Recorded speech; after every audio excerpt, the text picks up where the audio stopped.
Before we get to Bret, let's get to the big three. Number 3. Inflation was 3.7% when we took office. Now it's 1.4%. But inflation has dropped precipitously under President Trump. So I'm not sure that there's a story to explain with tariffs. Kevin Hassett, the economy will make or break the Republicans. We're going to talk about the chances of you feeling the relief you seek and the plan Trump has to make success happen. Number 2. We obliterated their nuclear facilities, but we did not obliterate their desire to have a bomb. Have they tried to open up enrichment in other areas? I think they may have. Are they trying to rebuild their ballistic missile force to overwhelm the Iron Dome? I believe they are. The conflicts facing Trump versus Iran, Venezuela, Russia, Ukraine, grinding peace deal that's ongoing, how Trump plans on taking action on all of these. Number 1. We're going to ensure that President Trump has Congress for all 4 years. We are going to get my husband's friend, J.D. Vance, elected for 48 and the most resounding way possible. There you go. That is Erika Kirk, Turning Point America Fest, in many ways a preview of 26 and 28 elections. We're going to bring you the latest from the next generation of Republicans and the divide on the right and the left. Meanwhile, Erika Kirk basically said, I'm endorsing J.D. You know who didn't? Lindsey Graham says, I'm still on the fence. Ted Cruz, not really. And Rand Paul, definitely not. With me right now is Bret Baier. Bret, welcome back. Hey, Brian. Hey, Bret Baier's book has now spent its 9th week on the New York Times bestseller list and it is called To Rescue the Republic, Teddy Roosevelt, and the Birth of a Superpower. And I want to get to that shortly. By the way, a special's on Fox Nation. But, Bret, you thought, and you just told me on television, the Nicki Minaj thing was more than celebrity power. Why do you think it was more than just a celebrity who seems to support and said, I support Donald Trump and J.D. Vance? Well, first of all, you don't see a lot of celebrities coming that way. And you don't see I think she talked about it really authentically and what concerned her about what she was seeing and why she felt it was important to speak out. And, you know, I think that carries a lot of weight, especially with young people in today's day and age. She has a big following, obviously. And it's an urban following. Maybe move the needle, you know, in different places that Republicans and conservatives hadn't been. Here she is talking about J.D. Vance and Trump, cut 11. This administration is full of people with heart and soul, and they make me proud of them. Our vice president, he makes me, well, I love both of them, but they're both powerful men, smart, strong, all of that. So, I mean, that's pretty sincere. It's not like, hey, I agree with them on Nigeria. She was really explicit in saying, I support both these guys. Yeah, she was. And, you know, listen, you said who's not endorsing. I think part of that is because, you know, they're going to play the game where President Trump's going to say, should I run in 28? And they don't want to be out endorsing before, you know, he officially says he's not running. But I can tell you that the whole 28 thing, I believe, is about making the left's heads explode, and that he doesn't really have any intention to do it. I think at this point he probably believes that a J.D. Vance, Marco Rubio ticket out of the gate would be the best scenario. But it's so early, and but I think that's why the non-endorsement from other people. Yeah, I thought J.D. Vance was pretty direct in saying, you know, we're not, we haven't turned things around yet, but you remember, you don't want to go back to what we were doing. Cut 1.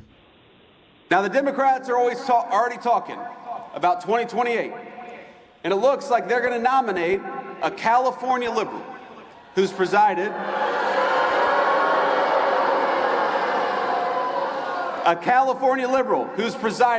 over rolling blackouts, open borders, and unchecked violent gangs. They're just trying to settle on whether it's going to be Gavin Newsom or Kamala Harris.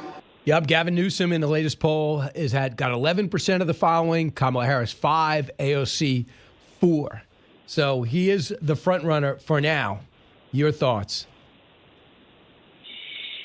Yeah, again, you got a long way to go. I think Josh Shapiro in Pennsylvania. You've got a lot of folks who are going to get into that race. It'll be a cast of thousands before the end. And I do think while Gavin Newsom is smooth and can speak very well and presents well, the bumper sticker is tough. I want to make America California is just not it doesn't really sell that well. I know. What's so interesting is the person that picked up on that was Charlemagne the God. He was on ABC over the weekend, Cut 18. It is about how you campaign, but it's more so about how you govern. Yeah. So I think that what people are going to be looking at are people's actual records, right? Like literally. So even if you are able to cut through, like a Gavin Newsom is cutting through, people are going to really look at his record because they've seen, what he's done in California. And I think things like people's records are actually going to come back to haunt them, when they decide to run for president. I mean, he's being kind. I mean, the high taxes, the exodus from the state, the huge homelessness. He was funding all illegal immigrants and took great pride in it. And they're $30 billion in debt. The rolling blackouts, as we mentioned before. And the fact is he's still trying to destroy his oil and gas industry, which means gas is between $5 and $6, where you and I, where I am anyway, I'm looking at, on the average, $2.70 a gallon. Yeah. So that's what he's talking about. Yeah, and listen, that record matters, and when you're going up against another record, it's going to be, you're not running against Donald Trump probably in 28, almost positively, and I think you're going to be, it'll be about records, and I think Democrats are going to find that they're going to go around the country and see how they can get a candidate that stands up, but the battle inside the Democratic Party is and still has been the Democratic Socialists versus the more moderate candidates. So let's talk about To Rescue the Republic. It's now spent its 9th week on the bestseller list, over 115,000 copies sold. So this got to be a good feeling that Teddy Roosevelt, one of the most iconic figures in the country, people love your perspective on it. It is heartening. I think it's, this better than anybody, that it's fun to write about history and see history kind of come to life in the reading of the book and, getting it to being a success. I think people like looking back, especially because it's real life stories, but they're just rich anecdotes that a lot of people just didn't know about our history and about that president. He is full of a lot of different chapters of his life that are just interesting to read. And it's not like you're reading a school book. It's like, it's almost a novel that you can read over the weekend at the beach. What's interesting is he's going to get a lot of publicity this year because you got the Secretary of Interior, the former governor of North Dakota, Doug Burgum, who's going to be, thanks to his prodigious fundraising, is now going to open up a brand new library, Teddy Roosevelt Library in North Dakota. And that's getting a lot of publicity, too, because the statue that they took out of Museum of Natural History is gone because they don't like that an American Indian was standing there with an African-American person. Ridiculous stance. It's now going to be in North Dakota. And the president will be out there to open it up July 4th. So there's a lot of interest in Teddy Roosevelt now. There is. There's a ton of it. And I think that library will be really, really interesting. It'll be fascinating to see it. I think the plans, I've seen the plans, they look really great. And, North Dakota is going to have pride in having a presidential library. And you're right, Doug Burgum as governor and now Interior Secretary is really the one who got it on the map. Right. And to think that the thing that struck me about Teddy Roosevelt, everything that he did, and he didn't live to be 60. I mean, can you imagine? He was queuing up to run for re-election, right? After losing with he was a leading candidate. Yeah. He was a leading candidate as he died. And to think that then he dies of maybe residual from his trek through the Amazon, nobody's sure, but he didn't feel good, went to bed. And if you go to Sagamore Hill right now on Long Island, you could see the very bed that he died in that night, just never woke up. And his wife outlived him by about 30 years. Yeah, she was a powerhouse. And, Sagamore Hill, that's just worth going to if you can, because it's caught in exactly the same time. Like they've only improved it to exactly as he had it. And it's just a capsule in time. And in case you don't know it, he liked to shoot animals, and he mounted their heads. We don't do that as much now, but there are a lot of elephants, tigers, antelope adorning the living room. I know, it's awesome. It's really, really cool, and he's just such a character in each part of his life that it's fun to read. And also, what I also think is good about it, Bret, is, he made the president something really cool. The president was an executive, right? Kind of low key. He made it cool. Be proud of America. Let's build up this military. Let's tell everyone, get the heck out of our hemisphere as it originally intended. He would be all for, in my humble opinion, this Venezuelan operation led by Trump.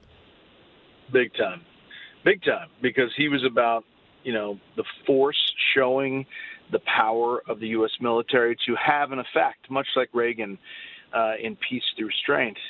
That's what he believed, and using the fleet in that way, I think he would have been for it. All right, Bret Baier. His book is now in the 9th week. So let's make it 10, 11, 12, 13, 14. To Rescue the American Spirit, Teddy Roosevelt and the Birth of a Superpower. Check out the special on Fox Nation to find out what you're going to be getting. What a great Christmas gift to get. You can still get some in person and make your way out to Barnes & Noble. Thanks so much for joining us, Bret. Congratulations. All right, Merry Christmas. See you, buddy.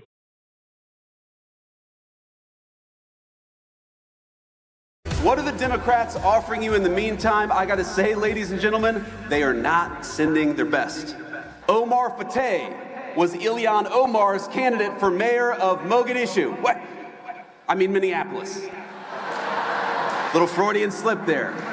The candidate for Senate in Maine for the Democrats calls me a Nazi, which is rich coming from a guy who literally has a Nazi tattoo on his chest.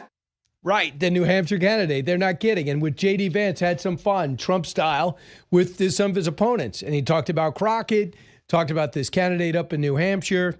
And I don't know, Gavin Newsom, did you want a left-wing liberal with a terrible track record to be your next president?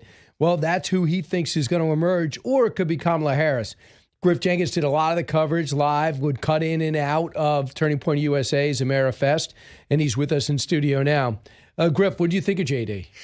I got to tell you, Brian, my favorite line from Vice President Vance was when he was talking about he would rather die a patriot than live as a coward.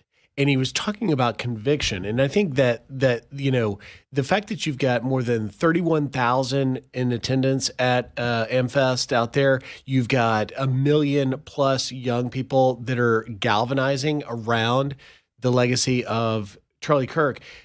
We saw over the weekend, actually, we did a story. The left is now trying to do a youth council. They're going to get people together and try and win back the young vote. But here's the problem. What are they offering young people? And that's what AmericaFest, Vice President Vance, as well as all the other speakers that are out there, we're talking about. They're offering an economic, a America First, a devotion to your faith, to Christianity. I know what they're offering, not Donald Trump. So listen to Chris Christie. It's like Democrats are saying the same thing they've always said now for 12 years. Listen, cut 17. One other thing on the Democrats is, they've made the same mistake in 2016 and in 2024. Hating Donald Trump, criticizing Donald Trump is their comfort food. And they just love it. They feel good when they say it. But the American people have already twice looked at them and said, that's not enough. Right. Yeah. I mean, think about it. If you just point to any Democrat, what do? Well, they're attacking Trump. I mean, that's what Gavin Newsom has got traction because he's he's going after Donald Trump. All right. What's that going to get you in 28? Yeah, it doesn't translate to a tangible takeaway for young people. But I will say this. It's a true story. Yesterday, I'm watching NFL games at Irish Bar here across the street. And I'm talking to the bartender and his roommate who came to watch games or whatever. They're both in their mid-20s, let's say, no more than 30. And both of them are all in on Gavin Newsom. And I said, why? literally, I wanted to learn from them. And they just love that he's a fighter. They love that he's out there. I asked them about Kamala Harris, and they were like, no, she's done. But the fact that Newsom is at least out there in the arena trying to fight, they think that is who they would pick for 2028. Interesting conversation, because at the end of the day, you do have Gavin Newsom that was just taking credit, patting himself on the back for leaning into trans sports, an issue that clearly was this cultural nothing burger issue that cost Democrats in 2024. And yet Gavin Newsom, who seems to be at the front of the pack for 2028, is leaning into the same issues that cost Democrats in 2024. So, yeah, we'll see, because he says he learns from this. But, he's so amorphous. He doesn't stand for anything. And now he first was, he wants trans kids. His heart goes out to trans kids. Now I realize that's an unpopular position. So now on the border, we want to have a big heart. We want to be welcoming. We want to give everybody health insurance. Now we know that's a problem in America. And plus he's $30 billion over budget. $30 billion. Yeah.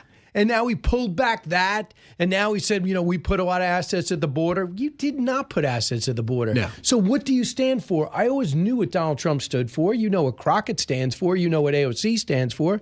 Nothing I like, but I know what they stand.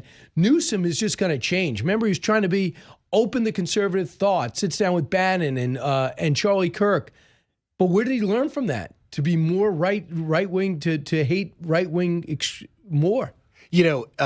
Story got buried in the Wall Street Journal, broke late yesterday, and it talks about how very quietly, for now a couple of years, you've had these pro-immigrant advocates going out on behalf of the state of California and trying to find illegal immigrants to sign them up for Medicaid, sign them up for free health care, right? They're now quietly cutting that off.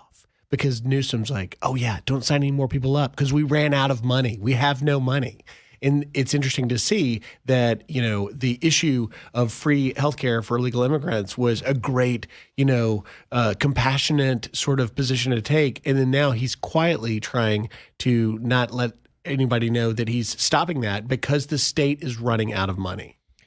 They've run out of money, and the homelessness we know, and the affordability thing is huge. And when you talk about the economy, I find it really interesting on the economy. I did this story today on FoxNews.com. Why is it that inflation goes down in certain places and others? And let's see if there's a trend line here. So here is an example. If you want to know what states are going up and what states and what cities are going down. So if you want to see what the consumer price index rise is, let's take a look. Detroit, up 0.7%, below the national average. Dallas, 1.1, same as Houston. Phoenix, 1.4. Well, Atlanta, 1.7. What do they have in common? Outside Detroit, which is in a purple state, everything is a red state. Now, where's it going up the highest? Philadelphia, 3.3. Los Angeles, 3.6. San Diego, 4%. Riverside, California, 4.5%. They say between the taxes and between the fees and the lack of oil and gas, where the oil and gas has been restructured and they got to import it all, that's causing these numbers to rise and the national average to go up. Blue states, blue cities are seeing the highest increases. That's not a shocker. I do think, though, that the president and the administration needs to do a better job of being more clear about the fact that if you look at the 9% inflation rate under Biden and the just chart that is like a ski slope coming down. So now you're back to 2.7%. I think the administration needs to do a better job of telling people that because of the tax cuts that are coming, because of deregulation measures they've taken over the last 11 months, and the slow increase in wages with slowly lowering inflation rates, that is going to make for a much better 2026 than you had in 2025. And they're not, it's interesting, Kevin Hassett, I think, really has his job cut out of trying to convince his boss and those that are out as the face of the White House, the administration, needs to make it clear to people, because people, go Christmas shopping and they're like, I don't know, I don't feel like I'm feeling it. I don't feel like it's better for me. But here is Kevin Hassett yesterday on Face the Nation, cut 34. That's going to depend on what happens with Congress. Congress is going to have to send those money to those peoples.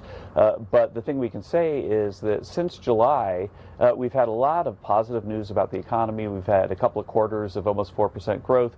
We've got a big government surplus, actually, running for a few months in a row. The deficit relative to last year is down by $600 billion.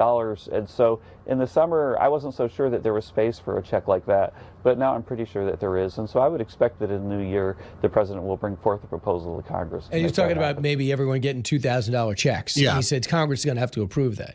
Yeah, I mean, look, at the end of the day, when the administration says that they're bringing in hundreds of billions in investment through tariffs, people don't see that. They don't feel that. However, if you can make the case to explain to people that private industry investment leads to higher wages and that will translate to your pocket, that's the argument that needs to be made. And people don't.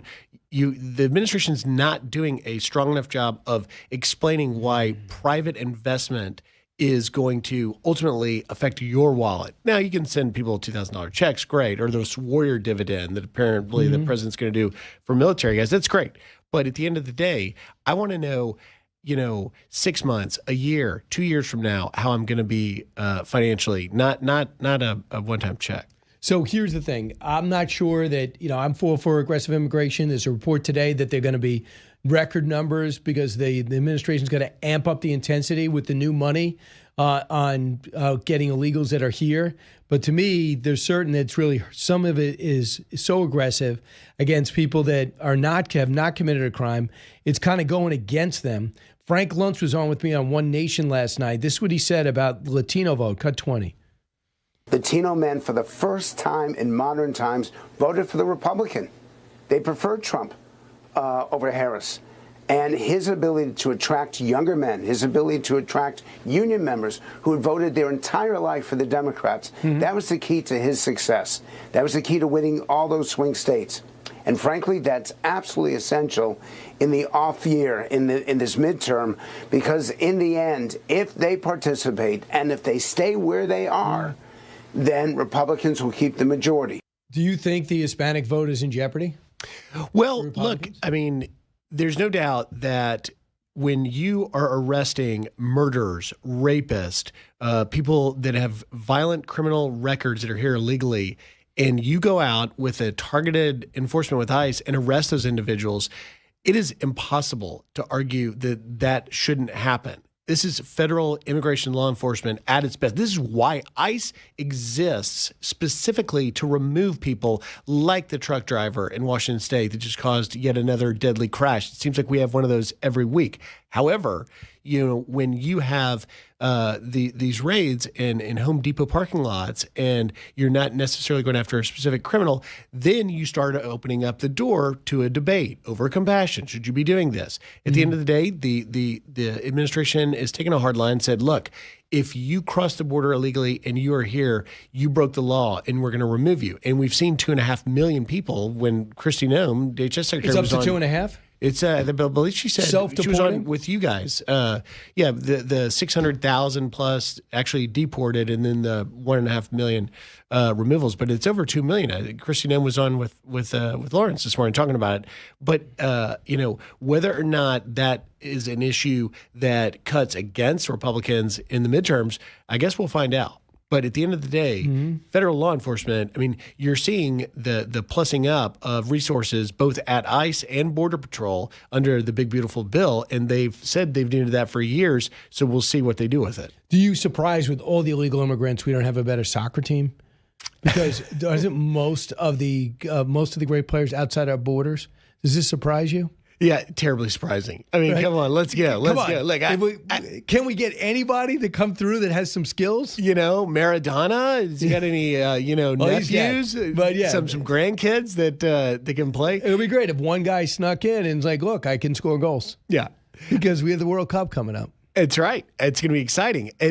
I will say this, though, and that is, we did see in the case of the accused killer of the MIT and Brown shootings, that was an F-1 visa from 25 years ago, right?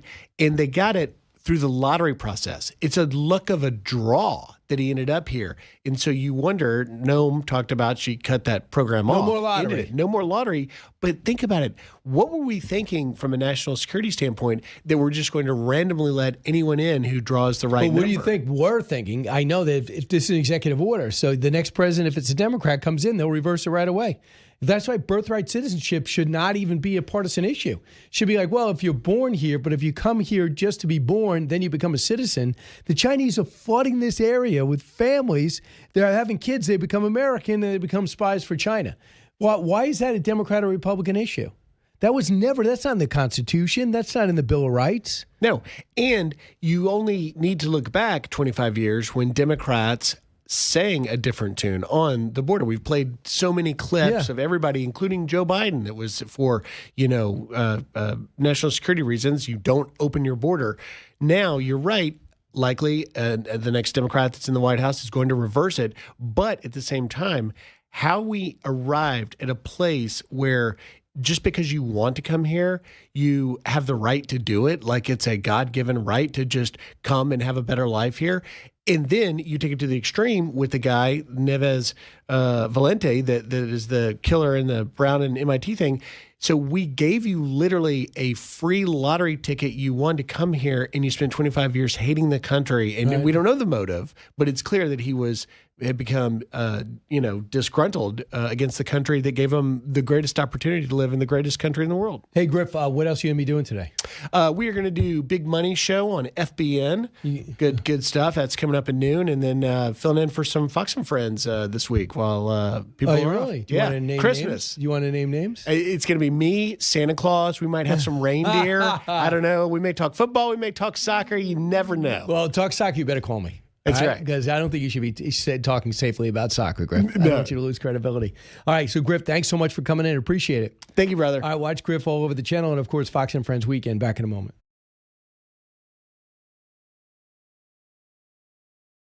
Hey, we are back, 1-866-408-7669. So I got these emails over the weekend, and basically with Craig Carton, who's a WFAN drive time host, who's also a big-time coach, who thought would be the perfect guest.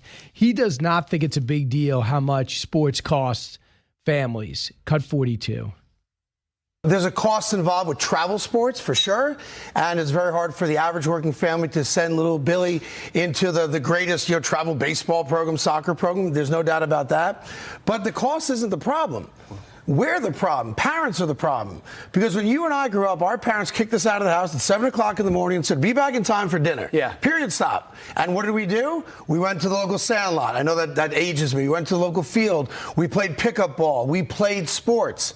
The problem now is that parents are letting phones parent their kids and babysit their kids. So, yes, there's a cost involved. It is prohibitive for a lot of families for travel sports. But local youth sports, non-travel sports, still affordable. Still doable, but mom and dad have to stop allowing the computer and the screens to babysit their children. Well, a couple of things. The thing is, the recreational sports are disappearing. Almost everything's travel. Instead of being the elite, the lead, I'm on a state team. I'm top 22 of my volleyball, baseball, soccer. Now, everyone. Craig Garland writes me from Massapequa Little League. He's unbelievably successful in Massapequa. They win the state championship. As varsity has everything to do with the youth program. You just say, just so your segment on youth sports, Craig Carton is wrong. Little leagues are being impacted by the money grab travel teams. As a program, we have been sustaining our numbers at the recreational level, but most programs are bleeding out. Parents are being exploited and robbing their own sons and their neighborhood baseball experience. Meanwhile, I got another one from Hans. I don't know if I give his last name, but he left his company there too. I heard you speak of the rising costs and concerns associated with sports. One element I did not hear affecting these costs was that our school budgets. I serve on the Board of Education of our town in Woodstock, Connecticut for 13 years. We could not continue to fund our middle school and high school sports. We institute pay to play, passing these costs on to the family. When I was young, I never had to worry about my family needed to pay for me to play soccer in high school. It was just part of the education system. Is that your situation too? I mean, that's what they were talking about on Congress last week. And I got another email. I don't know who this is from. It says, I'm writing to you as a former director of the Yorkville Youth Athletic Association, which was the largest youth sports program in Manhattan during my tenure. You're correct with youth sports are in state of crisis. Craig Carden made valid points regarding parental behavior, but the issue got much deeper into the real recreational killer is the unchecked expansion of travel sports. When travel teams are introduced, whether in soccer, baseball, flag football, the recreational side of the program inevitably suffers. Every parent and child feels pressure to join the travel team circuit, which leads to several devastating consequences: watered down competition, travel status loses its prestige, the loss of community coaching, parent-led coaches disappeared, and now it's professional coaches. And when you have professional coaches, you might go, good, my kid's being taught by a professional. So, okay, paying money. And guess what? Your kid's not playing even a half game. Really? All right, why am I paying money? And you know what? We've lost 3 in a row. I think we need a new trainer. Their trainer's better. We need a better trainer. For my money, I need better, as opposed to Mr. Johnson coaches the team. He learned from a YouTube video. He went to classes, or he played himself or herself, and now they want to coach. And guess how much it costs you? Nothing. No parent takes money. And guess what? You raise money because you have a sense of community. So you're rolling it together. So if it gets to the point where the game gets too big, they get to 13, 14, you see tactics on the other side, you bring in a trainer to help out a little bit, but it's still parent run. And if you get to the point where you're an Olympic development team and things like that, of course parents aren't going to play a role in it. But to have that free play and have the parent play, I think is important. Now, the problem with parents, obviously you play your kid too much or you're too hard on the kid. So one or the other. It's very hard to straddle that line. Those are issues. Those are like 1980s issues. But the issues now are not those issues. A lot of it's price. And I'm bringing back to Alex Rodriguez that if this was the story with him growing up in baseball and football, he would not be able to play. Single-parent family, no money. Tim Howard, single-parent family, best goalie America ever had, played in the national team, another level, played over in England. He said, if I had to pay for this money to go for travel, I would have been playing another sport or no sports at all. I would have just got a job. How many other kids will never know their ability because their parents don't have money?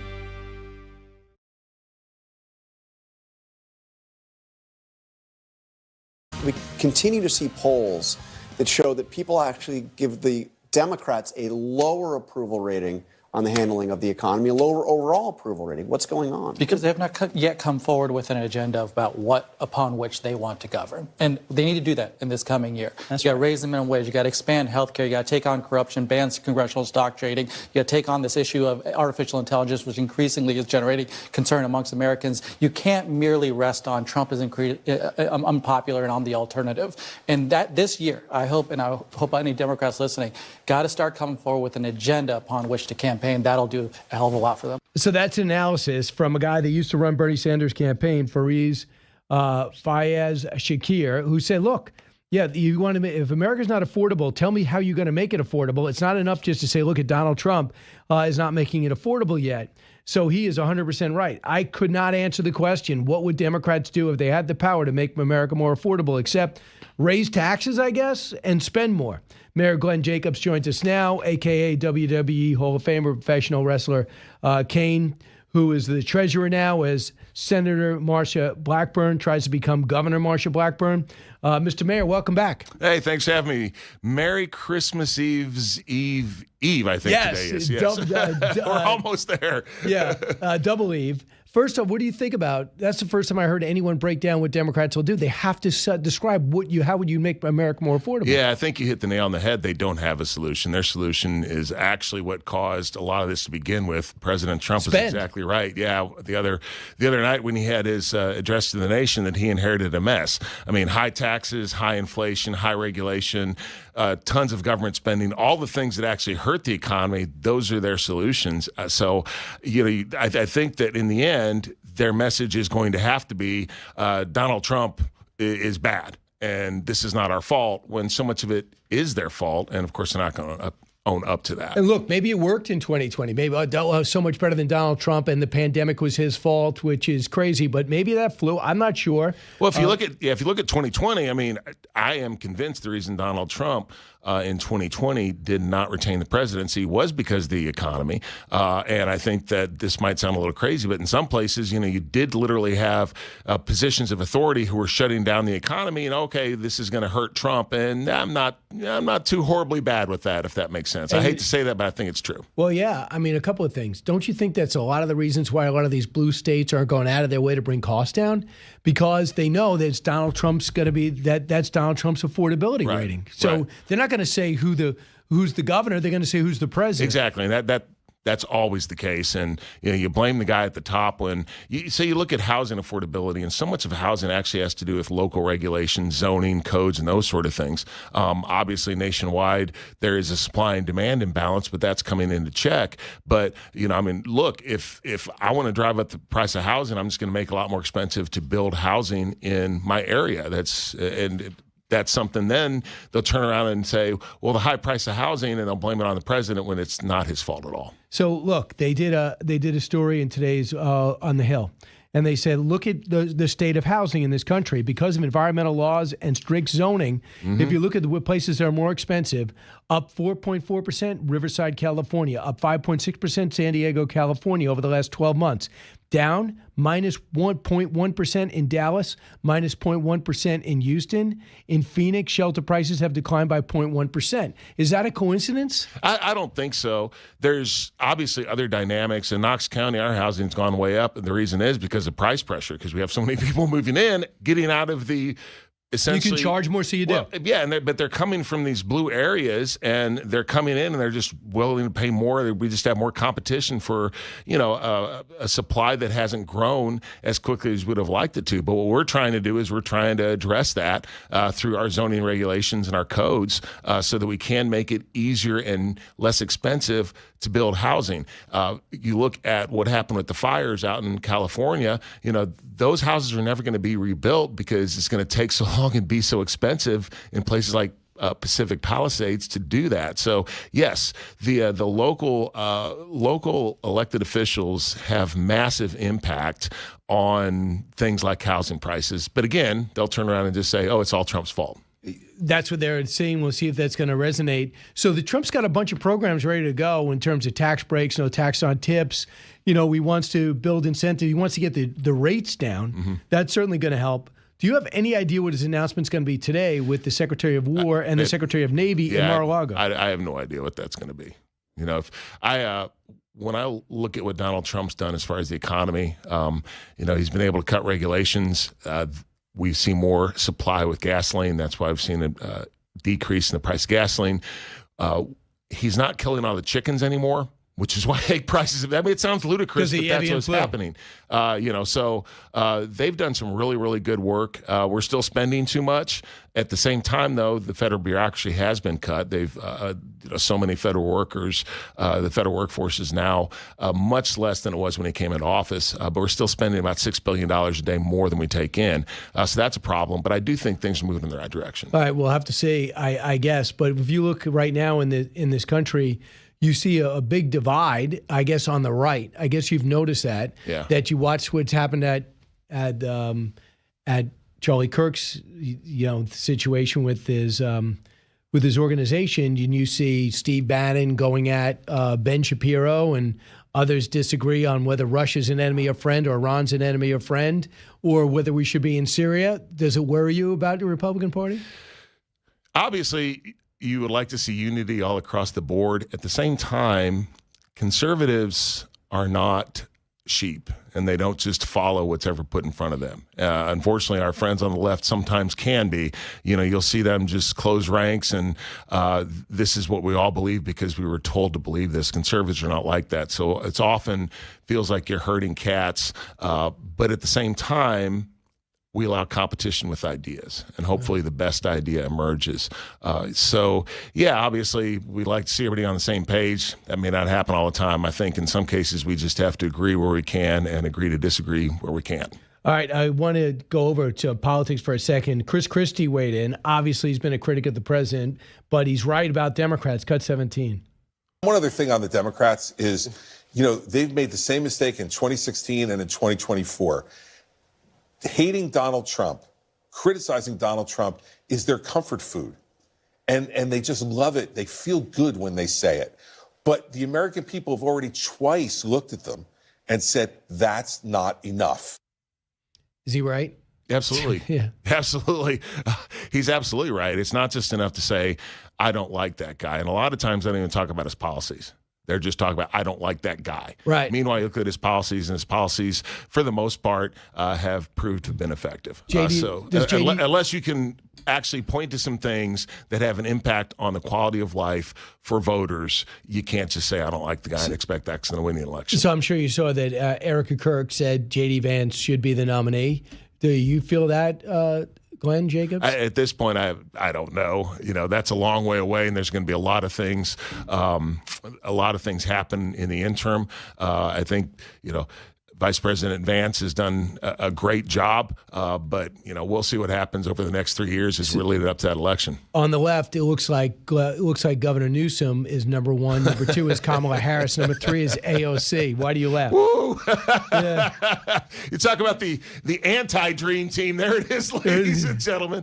I don't think that Gavin Newsom can win anything. He can't win the swing states because we're all going to look at, not Tennessee, obviously we're not a swing state, but I think the folks in the swing states are going to look at California and say, we don't want to be like California. Kamala Harris has already proved herself to be an absolute disaster. And AOC, she's capped at a certain percentage. It's just going to be far left, but I don't think that other folks are going to get on board.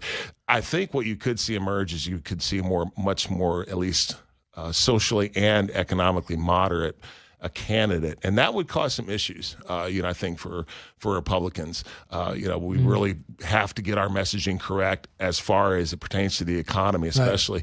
Right. But those three, I wouldn't be too concerned about. See, as an athlete, I always thought the back of the baseball card matters, right? Because not just the front. Hey, you look the part, you look like you can hit, but you don't hit, so I'm going to have to cut you. Yeah. So you look at Gavin Newsom's track record: $30 billion in debt, terrible. and we saw what happened at the border. We saw giving illegal immigrants free health care. Now he's backing out of that. We saw the homelessness situation. We see the exit from one of the finest states in the country with more to offer than almost any other. Charlemagne the God saw this in a more of a diplomatic way.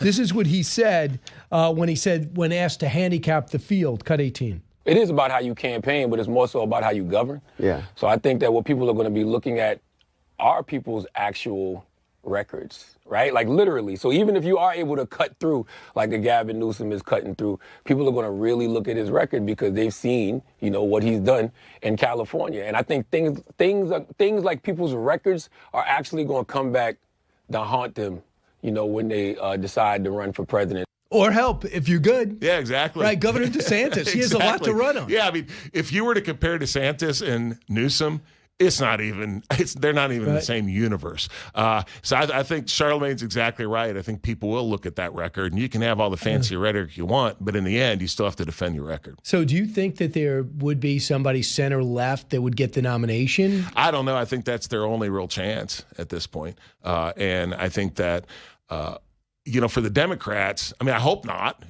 as a Republican, but, you think about the folks that actually still seem to have some sense, like James Carville, and that's what they all talk about. Now, whether the extreme side of the party will look at that and whether they're, so concerned about alienating the far left, that's a different story. So, and by the way, Nashville is considered left, right? Yes. So when you go to Nashville, what are some of the reasons why Nashville has gone left? Just very heavily entertainment-oriented? Yeah, I think so. It's, your urban areas are always more liberal, obviously. At the same time, though, I don't know. Like we see this in Knoxville as well.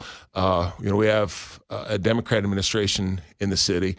I don't think that the city of Knoxville, though, the voters are as far left sometimes as the representation feels like. It's just that people don't vote in the local elections. And then obviously that has impact on who governs. But you look at it in the city, you'll get 10 or 15% of voters voting in city elections. And then you wonder, kind of why you get what you get. Well, it's because it's skewed towards the people who are super active, which tend to be folks on the left. Are you friends with Mick Foley? Yes.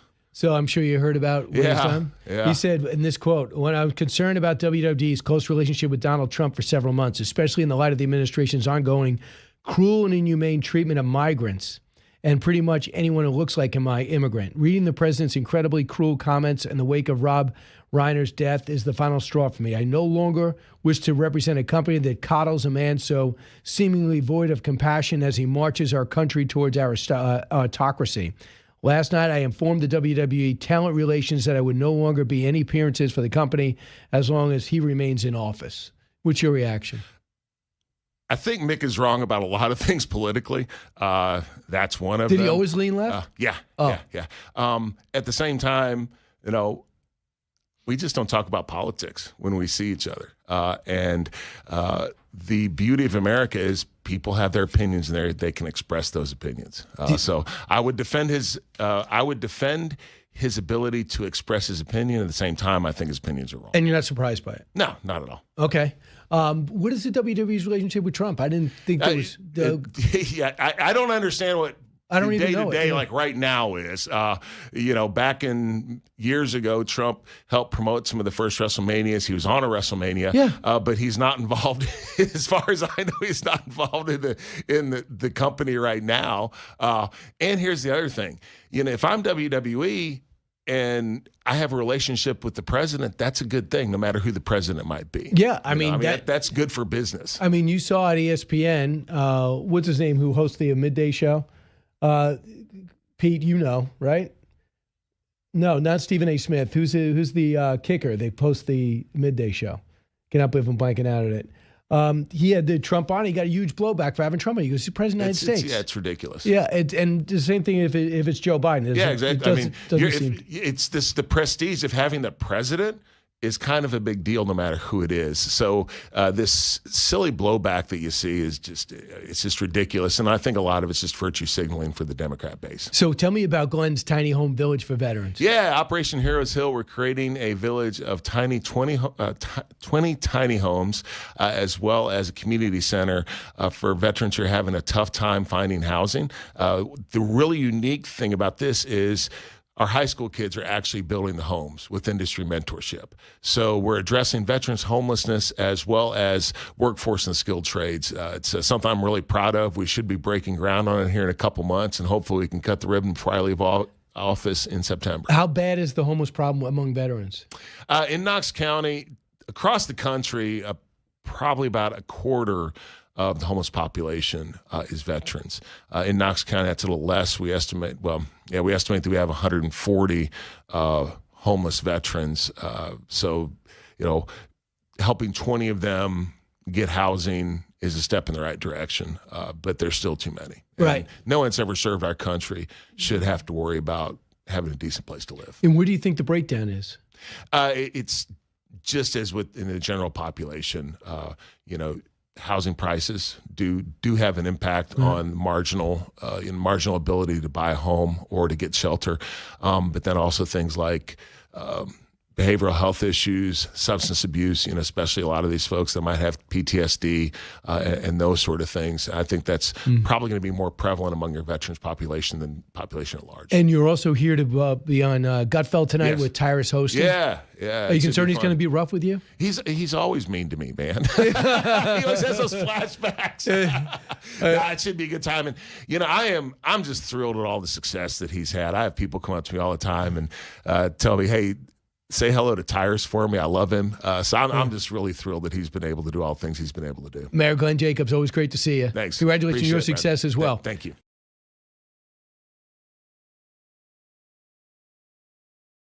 Hey, the EPA Administrator was once congressman from Long Island and came within 6 points of being the next governor of New York. But now he's doing a great job with the President of the United States. It's Lee Zeldin. Lee, welcome back.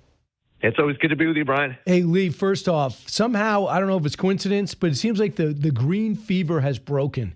Everyone who said the world was going to end, the oceans were going to overwhelm the land, is sell your beachfront property if we have a gas-powered car. Now we have Ford giving up on the electric vehicle, more and more people deciding something else, no more subsidies. And now we're realizing even the left is having trouble running on this stuff. What happened? Not a coincidence.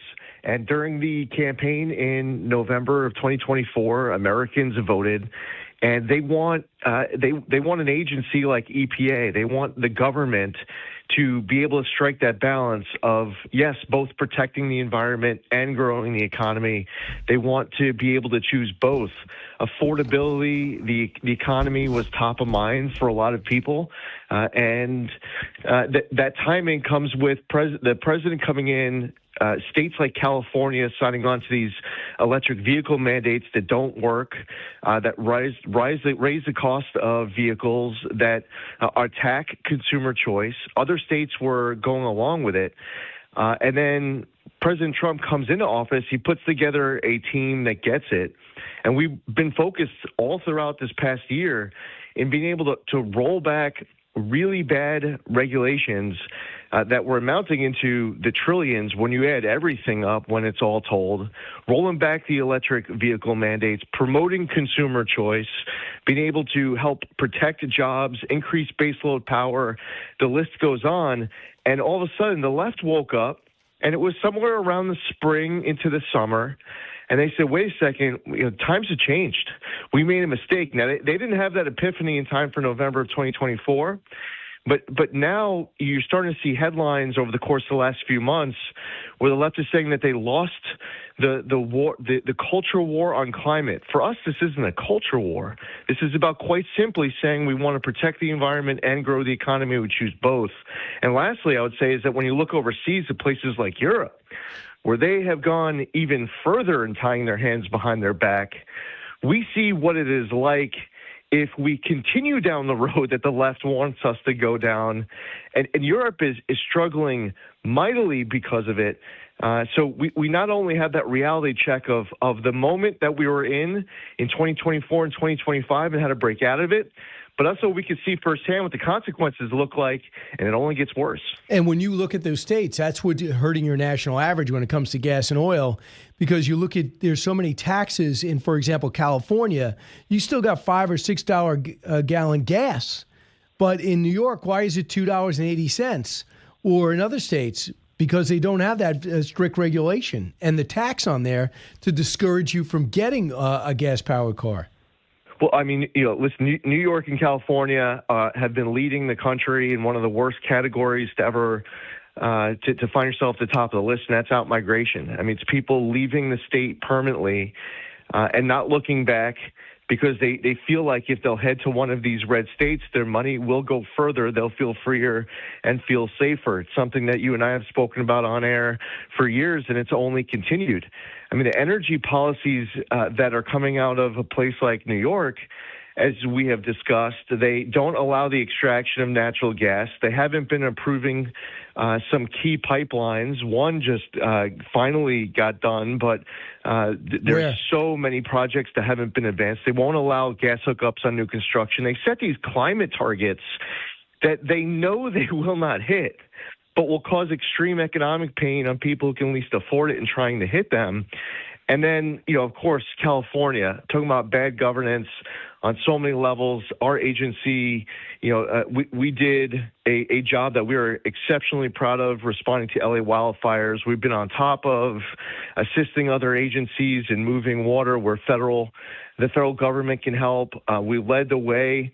Working with the State Department as well to end decades-old raw sewage that's coming across the southern border from Tijuana.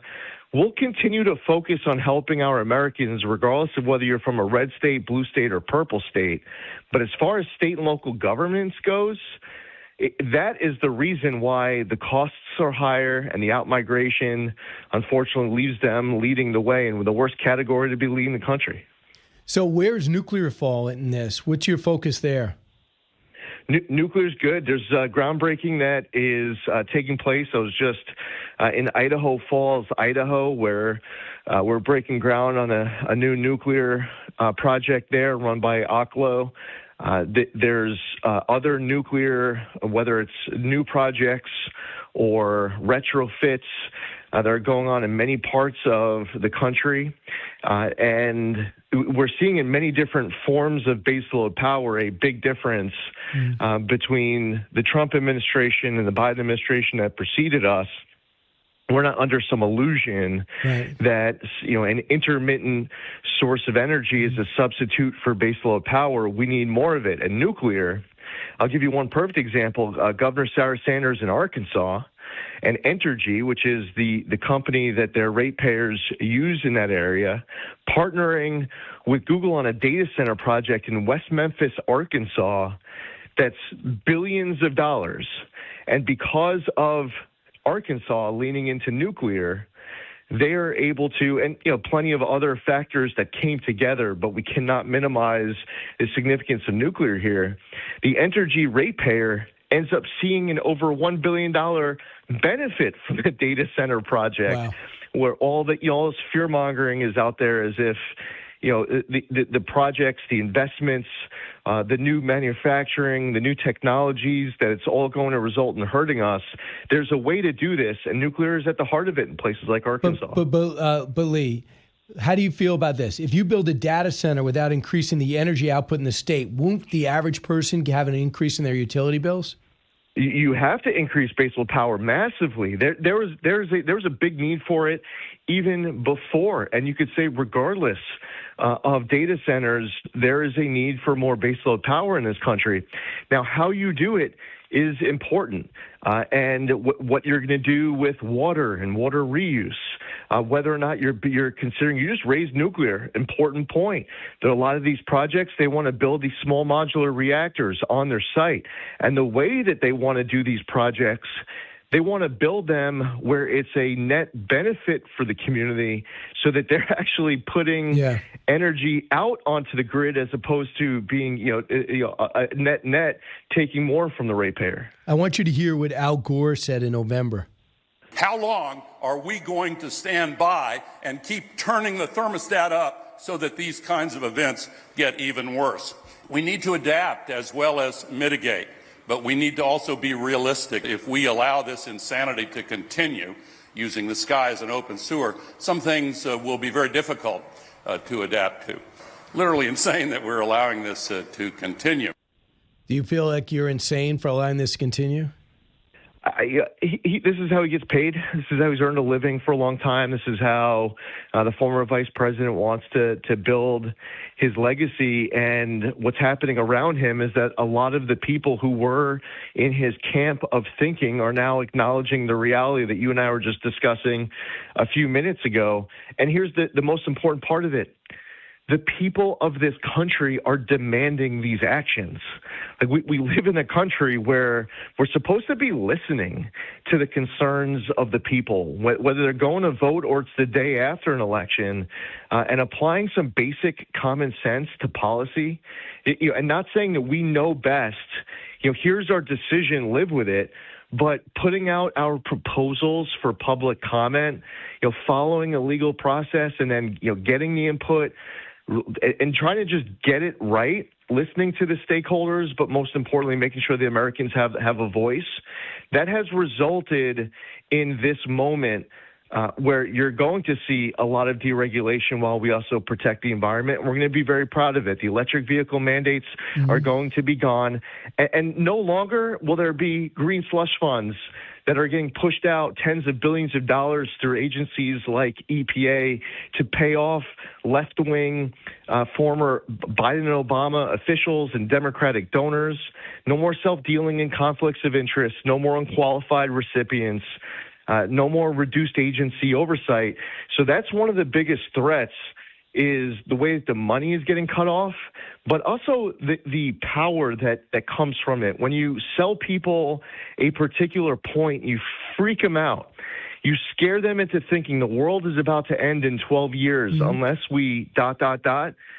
If it's believable enough, people are like, oh my gosh, do whatever you need to do to make sure that the world doesn't end in 12 years.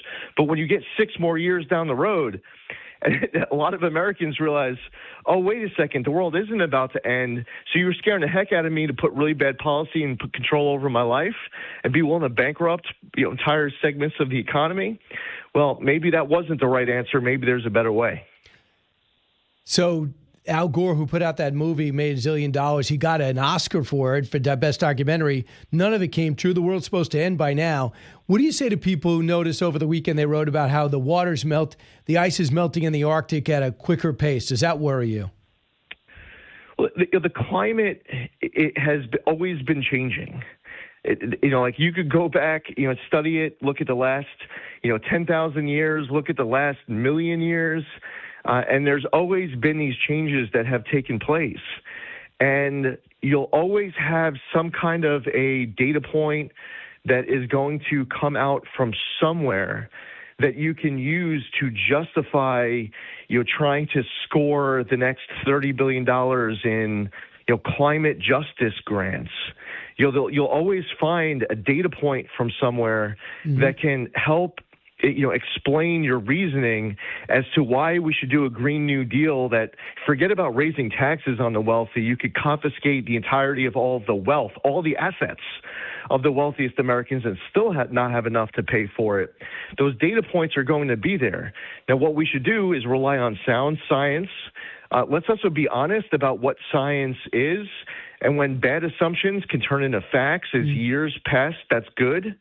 But it's like when you have a hurricane that's a week away and you turn on the TV trying to figure out exactly, you want them to tell you exactly what the path is. You don't know exactly what the path is. They don't know exactly what the path is. So at some point in the last few years, it ended up becoming these, spaghetti models, and science was being honest and saying, well, actually, it could go any of these 1,000 different directions. But there's this desire, this demand for absolute precision in the science. I want to know exactly where sea level is going to be in 2100. Well, Lee, let me ask you, how much have left of the Inflation Reduction Act, of the green money? Have you been able to reprogram any of it? Well, I canceled now over $29 billion worth of grants. It's money from the Inflation Reduction Act and the IIJA. We're in litigation. The last decision that came out was a favorable 2-1 decision that we won at the D.C. Circuit. That litigation is still ongoing. I canceled the $7 billion. That was $20 billion greenhouse gas reduction fund. $7 billion for the what's called Solar for All program. That was also something that I canceled that Congress rescinded. We found examples where grants were going through 4 different pass-throughs in that program, where each of the pass-through entities were each collecting a 15 to 25% VIG for their cut of being a pass-through in the way that scheme was set up. So, no more waste and abuse. These grants are canceled. There's different litigation that's going on, but we haven't lost any of these cases yet. All right, Lee, and finally, are you going to get that pipeline through New York? I'm glad you're raising it. So you're talking about Constitution Pipeline from Williams Company? Yeah, so important. New England needs natural gas, and we also need to reduce our reliance on foreign sources.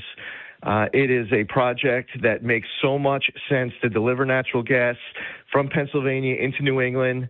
New York is actually quite foolish that it's not just New York natural gas, that New York is sitting on all that natural gas, and the best is the possibility of maybe a pipeline to have it pass through. I will do whatever I can to assist the president, my colleagues in National Energy Dominance Council, and the people of New England who are desperate for it. I'll do everything in my power to help them to hopefully get this over the finish line. And for those in New York who, depending on what side of the bed they wake up each day up in Albany, deciding whether or not they want to help or hinder. They need to start waking up on the right side of the bed every single day to help get this over the finish line as opposed to stopping it. Famously, you almost you had a great run on the Republican ticket in a Democratic state and came within 6 points of Kathy Hochul. I don't know what you can answer, but because you're not a politician now, but Elise Stefanik not running and clearing the way for Bruce Blakeman. Can you comment on that? Well, yeah, I got elected with Elise in 2014. We served together. She, was someone who fought very hard for her constituents. She made a name for herself on many different fronts, on important issues, including obviously that memorable committee hearing where she ended up taking down those presidents. I haven't spoken to her since she made her decision. I hear that family was involved as well. She has a young family, a beautiful boy, and I wish her absolutely the best of luck. And as for Bruce Blakeman, I've known him for a long time. Amazing guy from Long Island. He was very supportive when I ran for governor in 22. Experienced and sharp, and a county executive who, he does a great job. Yeah, very as you well know, I mean, that's a county that has a lot of Democrats, that's a lot of coalitions, that's a lot of bridge building, and he has great experience on all that. Okay, so we'll see what happens. Lee Zeldin, I think you're doing a fantastic job. Just keep educating people on what's necessary to be successful. Doesn't mean you're anti-environment. It means you're trying to be practical and get through the facts and get away from the fiction and the agenda. Thanks so much, Lee. Yes, sir. He's the EPA administrator. He is Lee Zeldin. Back in a moment.